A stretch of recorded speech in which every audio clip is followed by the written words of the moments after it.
eza pena idée moko malamu tosepeli nango mpona nini mpo eloko ebando osalaki nzela etoboka ezalaki épaisseur ya makadame ezalaki mokuse pena makasi ebando osupporte bamai te siko ntango société oyo ezosala na minute oyo tomoni baye babakisi lisusu couche mosusu ya bien epesi mwa poids esali lokola bien tosepeli vraiment na idée oyo tosepeli na misala ndenge ezosalema toza très content vraiment. Bon, ben, personne n'a bien ça, tout c'est peli tout d'abord de 1. Dans Moussala Gitoko initiative, gouverneur Mboka Zui, Daniel Bumba, donc un président, chef de l'État, initiative ça bien parce que ce total il pena banzela penezagi ya okufa. Zela penezagi ya robeba, ce total il pena banzela ezali pena robeba mais initiative autozui.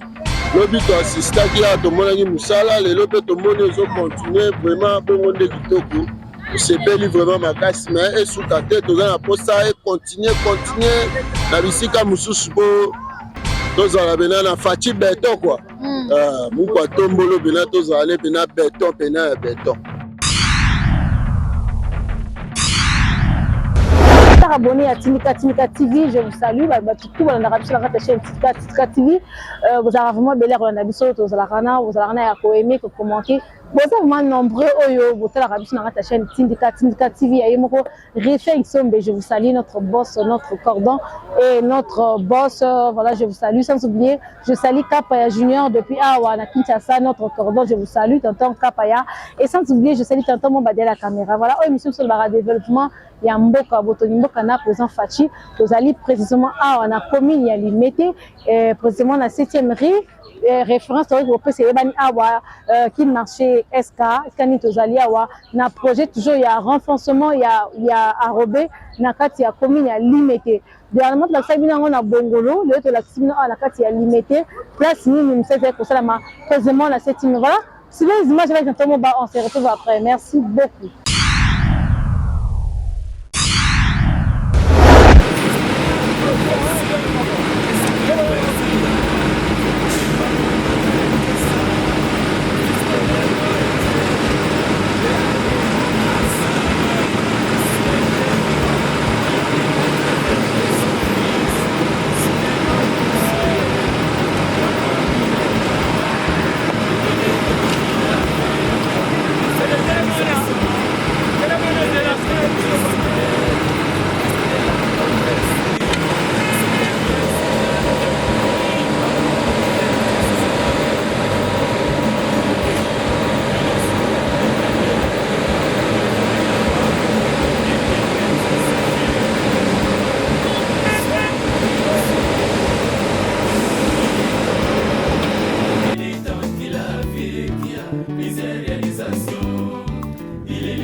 Fils de l'héros Étienne, père de la démocratie. S'il était vivant, il allait être fier de son fils. En 5 ans, on ne peut jamais reconstruire un pays détruit pendant 50 ans. Mettons-nous ensemble, main dans la main, reconstruisons notre pays qui fut déjà détruit par les anciens régimes que nous connaissons. Donnons la chance au présent Fati Béton. Grâce à l'époque, il y a plusieurs innovations. Il a établi l'état des droits, personne au-dessus de la loi. Il n'a plus d'impunité, il trafic d'influence. Il a établi l'état des siècles, l'avenir n'est pas tout à l'aise. Nous voyons l'univers parmi sa date sans répit. Il a établi l'état des droits, personne au-dessus de la loi. Il n'a plus d'impunité, il trafic d'influence. Il a établi l'état des siècles.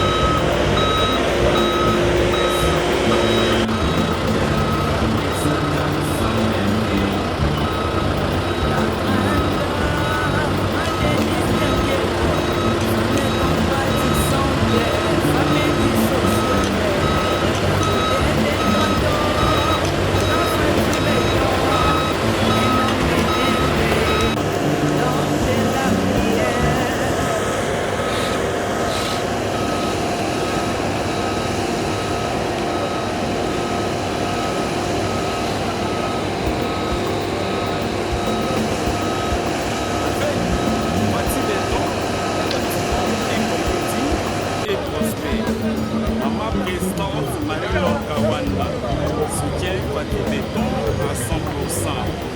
CG Augustin Kabouya qui merci Aéro National Dr Etienne Kiseke Jean Mobiemé Hypogré Fatih Béton donne-lui les temps et pénétrant qu'il a fait.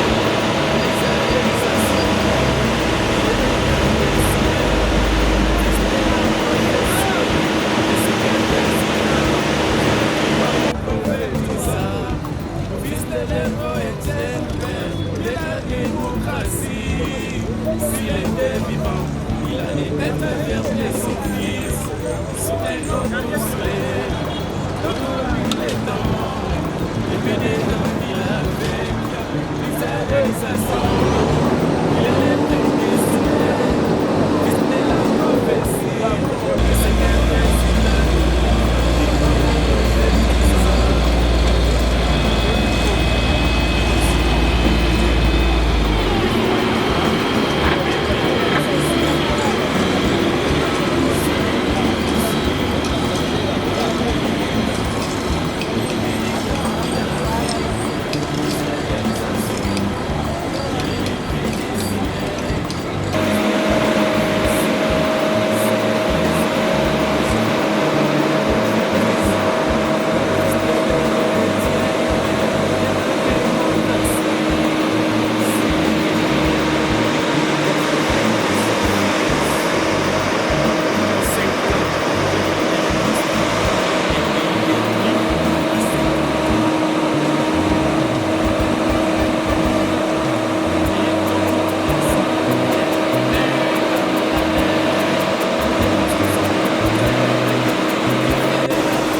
Bonjour. Maniema boni. Bien, madame. Kombo nani? Kombo Gédéon Mutombo. Papa Gédéon Mutombo, tozali wapi? Toza na Liberté 7e rue. Il marché. Voilà papa, tout le monde va renforcer les biso sur ce pêcheur il y a macadam awa. Na limité na 7e référence qui marché de lobby et quand même ça l'idée on a pour renforcer macadam. Au monde on essaye de malam. eza pena idée moko malamu tosepeli nango mpona nini mpo eloko bandosalaki nzela etoboka ezalaki épaisseur ya makadame ezalaki mokuse pena makasi ebando supporte bamai te siko ntango société ezosala na minute oyo tomoni baye babakisi lisusu couche mosusu ya bien epesi mwa poa esali lokola bien tosepeli vraiment na idée oyo tosepeli na misala ndenge ezosalema toza très content vraiment toza pena très content vraiment ndenge esala nini na limité nini okosala bakonzi ya mboka projet oyo esokaka na limité te est-ce que okoyisa bakonzi ya mboka mpe ekende na kamene na mwa bacommune mpe mosusu oyo ke makadame ezalaki na se baya bakorenforce yango oui tozoba bakonzi ya mboka nyonso ezala gouverneur ezala président badepute misala oyo esuka kaka awa te etambola vraiment na bakomine nyonso ekende ntina baprovince po bazipa bamabulu oyo eza esi toboka banzala todeba société oyo vraiment tomoni baza na volonté ya kosala mosala yango biso population toza très content na mosala bazosala po tomoni couche babakisi mosusu babakisi tosepeli nango makasi mosala ezosalema na miso na biso moko bakongomani tozomona mosala ndenge ezoleka tosepeli nango makasi topesi mpe mokonzi ya mboka mbote topesi mpe gouverneur ya Kinshasa mbote akontinue na mosala na bakomina nyonso esoka kaka awa te na bakomina nyonso place nyonso babulo eza mpo mosala esalema na bisika wana vraiment tokos tosepeli na mosala oza maloba kobakisa par rapport ndenge baosala makadama naza na maloba kobakisa mama par rapport a nde tozomona bazosala makadama toza en fait du tout na du domaine te tozomona bazwa couche likolo ya couche bazobakisa tozoyeba teke elobi ubi elobi kuna inconvénient ekozala nini te eloko tokosenga eza kaka gouvernement elokaka nde basociété moko oyo ekosalela biso mpena mosala ya solo biso bapoza biloko ya babambaka boye te napananga nazobongisa te mais idée ya projet oyo nayameka kosplike peut-être oyebi yango te moni makadame na biso ezalaki vraiment na se makasi oyo bazobengaka juste bazobakisa renforcement c'est-à-dire bazobakisa épaisseur ya makadame poso ntango ezalaki na se ezalaki na capacité ya kobukana ya kobeba yango bazwi ide babakisa yango kuma mwa mosuni enteke te mbula ebeti ebukana te projet yango eza nde bongo eza nde bongo projet soki ezalaki fo baluka ndenge société moko ekoya babuki makadame wana basali pene épaisseur ya monene mbala moko sikoyo boye oyo ya likolo wana soki ebandi kobukana ya se ebandi kobukana tokosuka wana eza basalaka da étude abo basala yango basalaka étude so moni babakisi beseke baza du domaine na mosala yango parce que oza société moko ya makasi eza bato basalela biso ba 12e riz ba 13e riz basalela biso ba njili brasserie c'est-à-dire bayebi vraiment mosala mais impression na par rapport ya chef de l'état na gouverneur parce que bango nde bazwi initiation ya kosala initiative oyo ya kosala mosala oyo initiative eza bien mpona korenforcer banzela puisque yaona na Kinshasa banzela presque partout dans toutes les communes banzela eza pena futi nzela pena ya bien ya kotambola eza te mais nde bazwi initiative oyo eza bonne idée ya koaméliorer banzela mosusu oyo eza ya kobeba bien bon tozofélicite bango kaka tozopesa bango kaka merci na initiative oyo bazwi oyo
bonjour maman. Bonne santé. Ouais, santé ça bien. Bon président.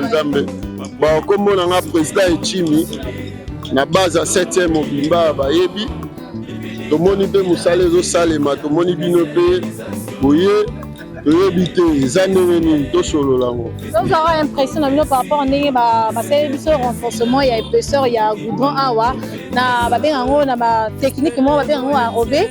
Et impression c'est comment nenge bae ko renforcer les biso prince na biso ya 7e et ça le quand même bien parce que tamit langa ko ba moni plus loin ba bakisila biso épaisseur impression zani par rapport à nenge bae ko bakisila biso enrobé na 7e. Bon ben personne n'a beneza to sepeli tout d'abord de 1 na musala kitoko initiative gouverneur Mboka Zui Daniel Bumba. Donc, un président, chef de l'État, initiative bien parce que ce total, il y a Banzela Benezagi à Okufa. Zela Benezagi à Okeba, ce total, il y a Banzela, il y a Okeba, initiative aujourd'hui. Le but assistant qui a tout le monde Moussala, les autres, tout le monde, ils ont continué vraiment pour monter du topo. C'est bel vraiment ma casse, mais et sous ta tête, on a pour ça et continuer. La bisika Moussousko, dans la banane, Fatih Beto quoi.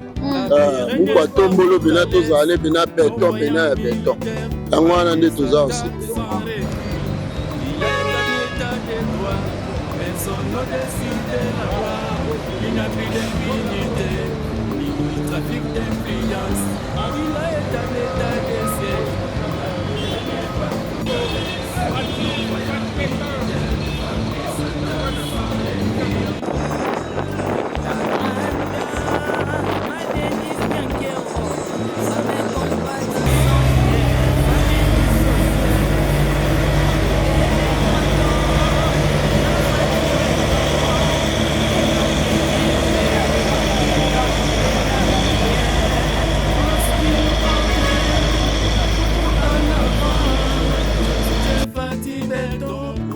à 100%. Il dépèse, oui, combattant jusqu'à la mort. AK-47, c'est jour distinct Kabouya. Et la terre sociale, et l'homme des actions concrètes. Les efforts combattus.